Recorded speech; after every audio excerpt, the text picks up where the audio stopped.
somewhere above the city lights, you're falling in love.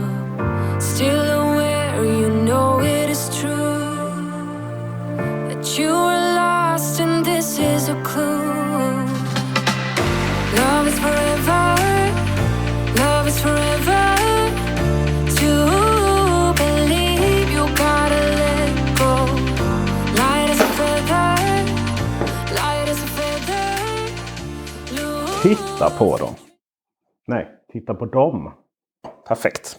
Här har vi då OnePlus 9 och här har vi OnePlus 9 Pro. Den mest uppenbara skillnaden är att 9 då saknar telefotolins på 3x3 zoom. Lite ovanlig specifikation. I övrigt så har de då en vanlig huvudkamera med nya sensorer. Den har lite bättre sensor i huvudkameran. Ultravidvinkel och sen så finns det då en monokromkamera som ska hjälpa övriga kameror att ta bättre foton. Liten storleksskillnad. 6,7 tum.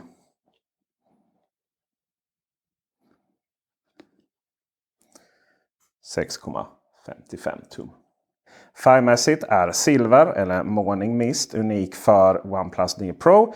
Medan den här då winter mist är unik för OnePlus 9. OnePlus 9 börjar på 7,700 kronor. Medan OnePlus 9 Pro börjar på 9,700 kronor.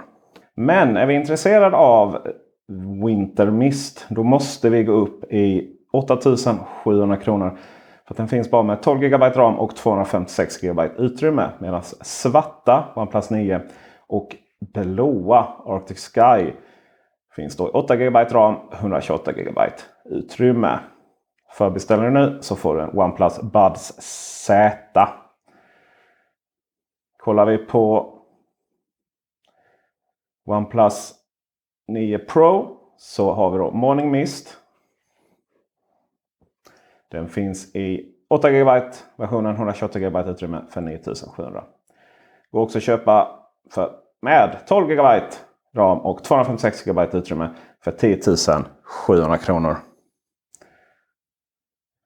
För 10,700 kronor är vad Pine Green kostar, den gröna varianten.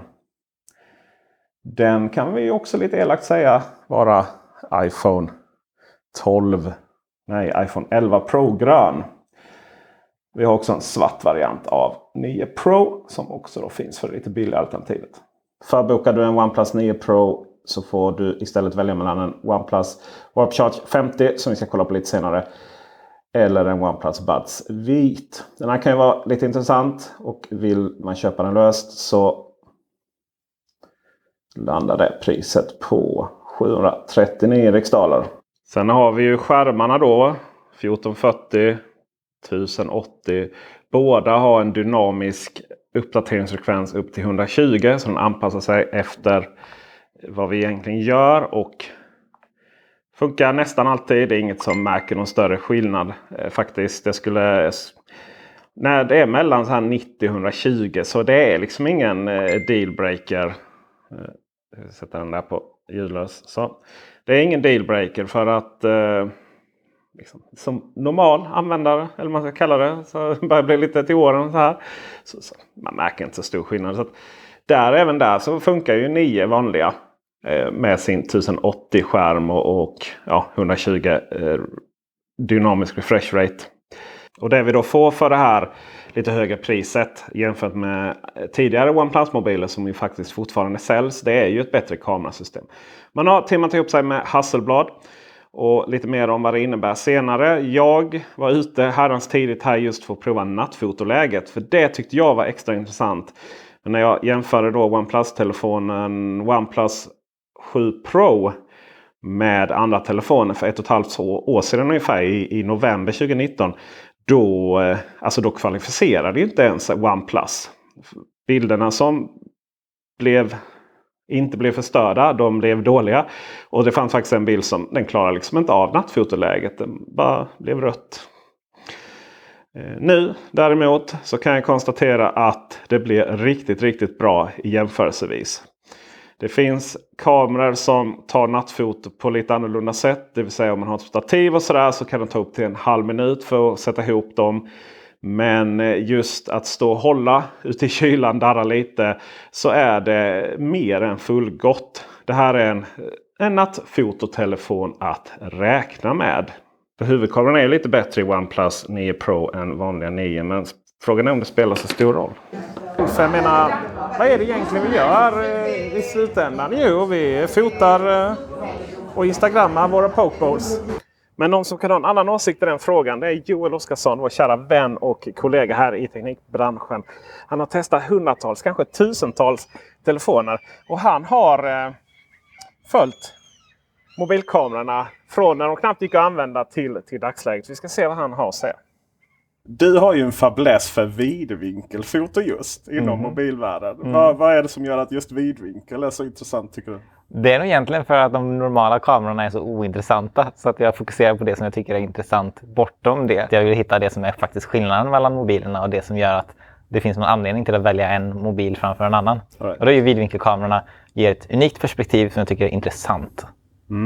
Fast egentligen är ju huvudkameran vidvinkel och vidvinkel är ultravidvinkel, va? Ja visst, i kameravärlden så skulle man definitivt säga så, absolut. Ja. Men i smartphone-världen så blir det ju definitivt så att den ultravidvinkelkameran får definieras som vidvinkel eftersom man är van vid det normala. Just precis. Om vi börjar med huvudkamerorna på mobil generellt sett. Är de ointressanta för att de har nått så långt så att det blir tillräckligt bra, eller vad tänker du? Ja, exakt. Ja. Alltså det finns ju fortfarande skillnader som är väldigt intressanta att notera. Det kan till exempel vara i mörkerprestanda, men även faktiskt detaljrikedom och bokeh-effekt och massa sådana saker. Men skillnaden är ganska liten, särskilt om du jämför med vidvinkelkameror och den potentialen som finns i vidvinkelkameror. För många vidvinkelkameror idag är ganska dåliga. Vad är domen för OnePlus 9 Pro? De fortsätter förbättra sig. Det hade ju varit konstigt annars. Vidvinkelkameran har de satsat jättemycket på och säger att den är oerhört bra. Den är faktiskt riktigt bra. Den är ett stort steg framåt för OnePlus och i jämförelse även med många flaggskeppskonkurrenter. Med det sagt så hade jag hoppats på prestanda som är kanske mer i klass med vad Huawei gör just nu. Och där är man väldigt långt ifrån. Om man inte kan jämföra sig med Huawei, vad kan man då jämföra sig med i frågan? Man kan jämföra sig med Samsung och iPhone till exempel. Och där är man bättre, tycker jag. Man har bättre skärpa som är ett stort problem i många flaggskeppsmobiler i vidvinkelkameran. Och anledningen till det är ju att det är svårt att ha optik som är tillräckligt bra i den storleken.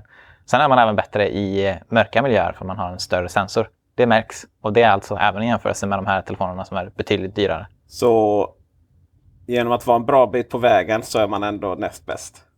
Ja, och då menar jag med hela kameraupplevelsen. För att vidvinkelkameran är viktig men det är ju bara en del av det hela. Och på huvudkameran så har man mycket kvar att göra helt enkelt.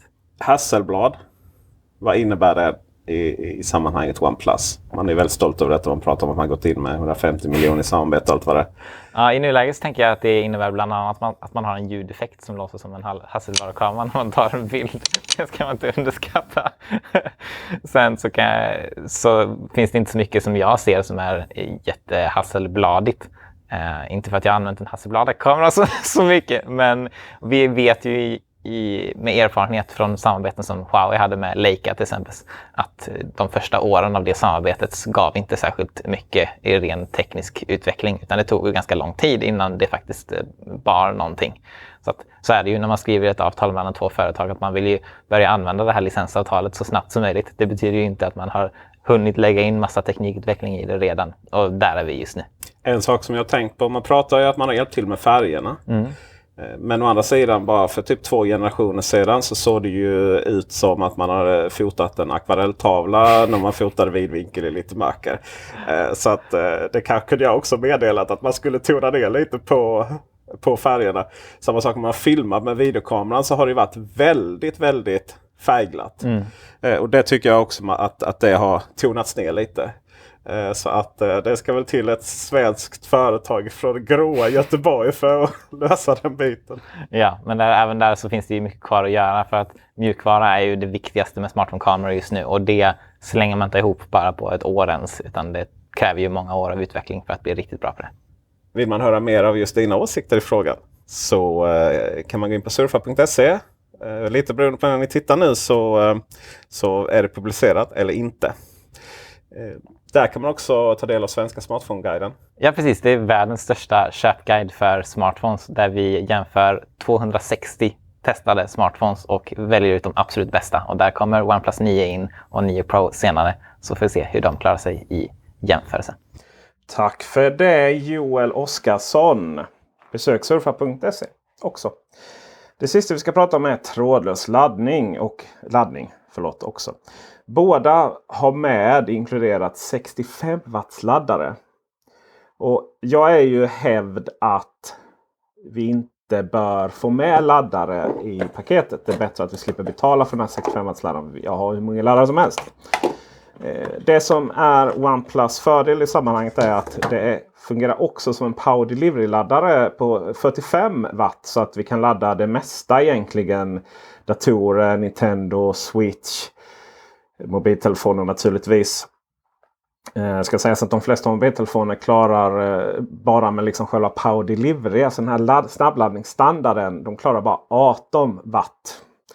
Exakt vad som går in i de här, det vet jag inte. Men du kan inte ta vilken 65 watts Power Delivery-laddare och stoppa in USB-C här och tro att du får det. Utan det krävs de medföljande laddarna. Vad som också är lite häftigt är då att OnePlus 9 äntligen har fått då induktionsladdning.